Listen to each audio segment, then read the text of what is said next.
And then we got to go like, all right, here we go. Japan packing checklist, winter edition. Here we go.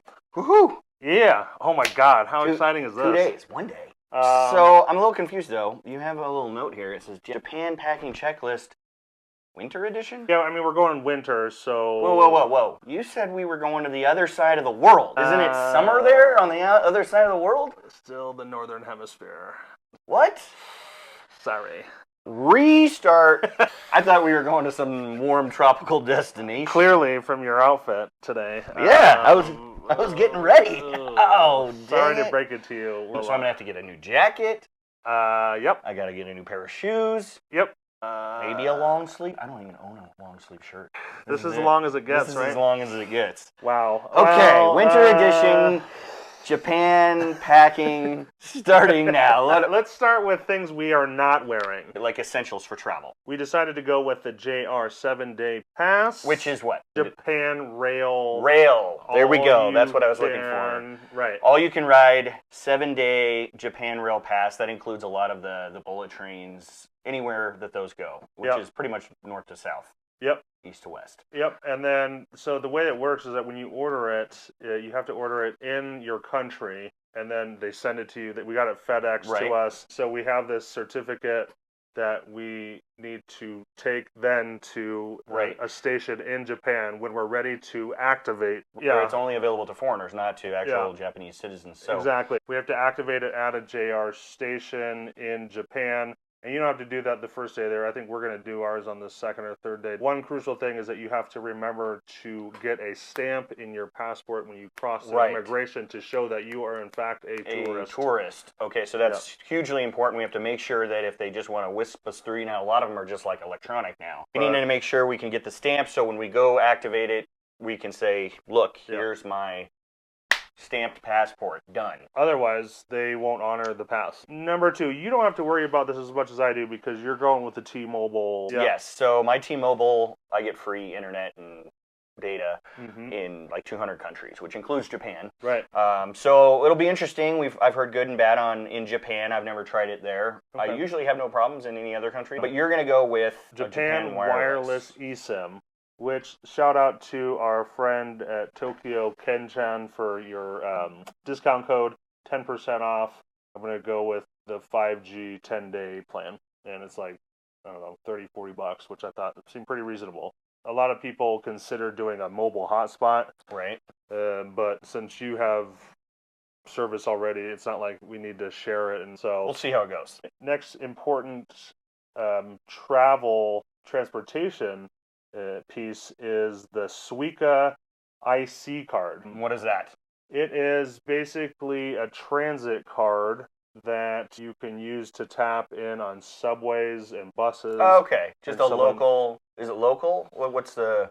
So I think Tokyo? I think it's Tokyo based, but apparently you can use it all across Japan. Several other large cities. Okay, yeah, not the JR rail that goes from city to city. This is one like subways and everything within the city. Okay, yeah, anything that is not included on the JR Pass. And I'm actually going to do that live on my iPhone right now.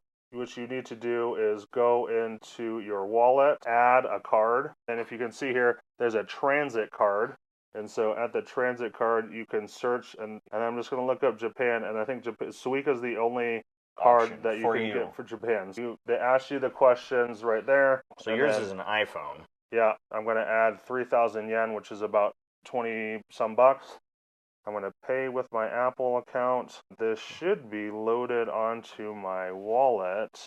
Oh, yep, I think it's working. Oh, it just got charged. You got charged. I got charged. 3,000 yen. Sounds like a lot. It does sound like a lot. Oh, wow. And it's got like a cute little, look at that little icon. Isn't that fun? Little penguin finding its way across Japan. 10 minutes later. We'll speed this up. Oh, yay, card it. Bam, Woo. bam. All right. Ooh, Express Transit Card. Your transit card will work automatically when you hold your iPhone near the reader. Oh, no Face ID required. Your transit card may also be available when iPhone needs to be recharged. Oh, interesting. There it is. Sweet. Bam. All right, you're set. All right. Next piece of pre-departure preparation is travel insurance.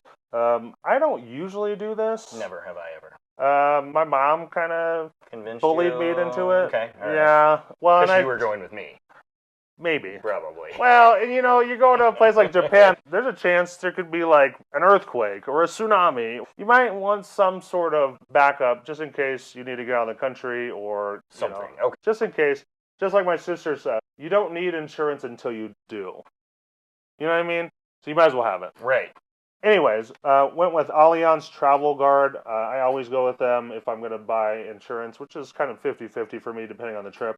And when I went through the whole process, it was like $100 for our 10-day trip for one person. And then it's like, do you want to add somebody else? And it was like an extra $15-20.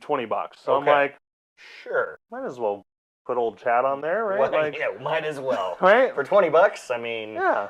Just in case we need to get your body back to America. I know. I thought about that. You can just burn me and then carry me on the plane. This got dark. Woo! All right. We've covered all of the non-packing, non-packing stuff. Pre kind of stuff. So now let's talk about actual bags and clothes and everything that we're taking to Japan. Right. So I think we both agree about the bags right. strategy. So we're gonna pack a bag. I have like a little fold-up bag. Put it within the bag so that if I need later, I'll have 2 bags to come back. There you go. So and backpacks. Because, both backpacks, right? Right, because we're not rolling suitcases. The rollers and all that stuff. Like it We're- sounds like a real pain in Japan.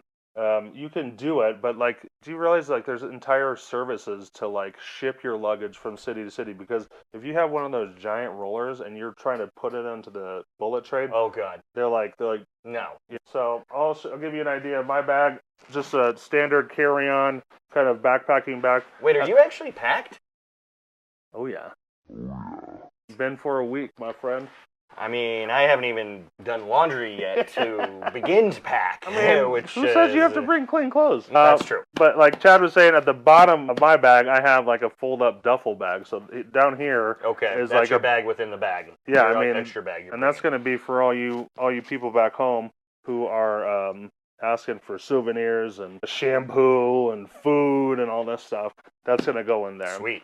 Feel this. Does this feel like a good weight? Like, yeah, right? It's lighter than I usually have. All right, so you got about 5 days worth of stuff because we'll probably do wash once, maybe twice, just depending on situation, I guess. Yeah. But, so 10-day trip makes sense, right? Like you don't want to pack 10 days worth of clothes, right? That's a lot to carry. No. I don't know. There's something about having clean clothes on a trip, which I love. I find really you like like a doing nice laundry thing. on a trip. It's not that I love doing laundry. Back in the day when you go on a trip and you try to bring all your clothes for the whole trip, time, and it just becomes this a dirty, massive crap in your bag. So gross. So to like actually wash your clothes on vacation, and then sometimes what I like to do is to wash before I get on the plane back, just and so then it's clean when you come back. Yeah, like how great is that? I right? get that. Yeah. But yeah, for a 10-day trip, 5 days of clothes, underwear, and 1 wash day seems like enough. Shoes. It's hard to pack more than 1 pair of shoes. Well, especially as bigger guys like us, right? Like, you try to fit a second pair of shoes in your bag, and half your bag's your bag's taken up. I think we're twinning a little bit on this one. Both going with the Allbirds. Yeah, I think so. Yeah. I got some water-resistant ones. Ooh, yeah. Waterproof. I'm excited to see those. We also are, of course, packing in layers. I know nothing about this. Well, yet. Chad is notorious for wearing T-shirt and a light hoodie in the dead of winter. For Japan, because there's a chance that it's going to rain,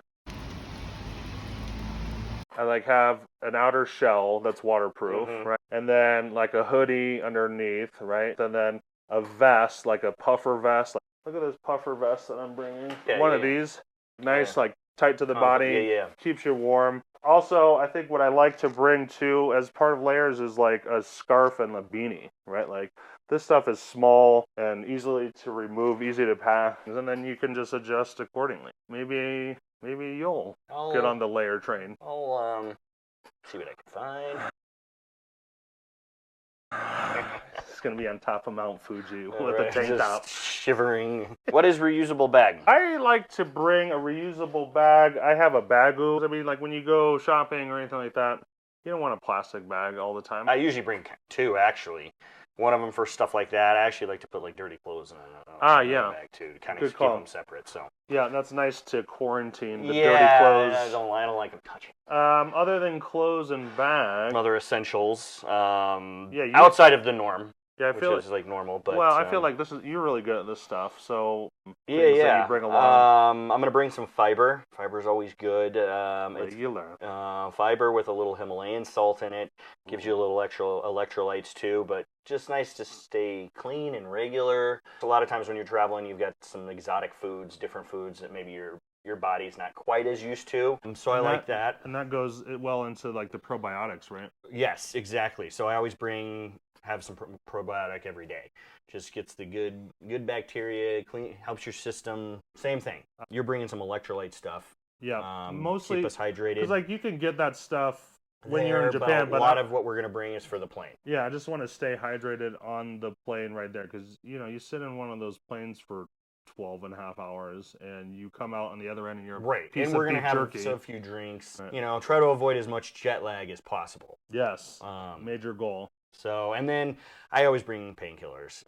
I get headaches a lot. So, especially after flights, and I don't sleep on flights, so then I'm messed up with the jet lag and no sleep, and my head's banging, and I'm having drinks. Well, and me and my tooth drama, I always had good to have some painkillers just in case. Hand. I mean, obviously, all the other basics with their normal travel, but that's kind of outside of the norm. I feel like Sorry, one more thing to remember is the camera bag. Oh. This is heavier than my actual big bag. I bet. Moment. That's a pretty cool bag. It's slick, man. It's got all sorts of like ergonomic pockets and waterproof zipper and all that stuff, like nice texture. This is for Moment. Thank you for the Christmas present. You know who you are. But I'm excited to use this for the first time. That'll be perfect just for our camera stuff and just day bag too. Exactly. With that, our Japan packing checklist is complete. Okay. Are we ready to go? Here we go.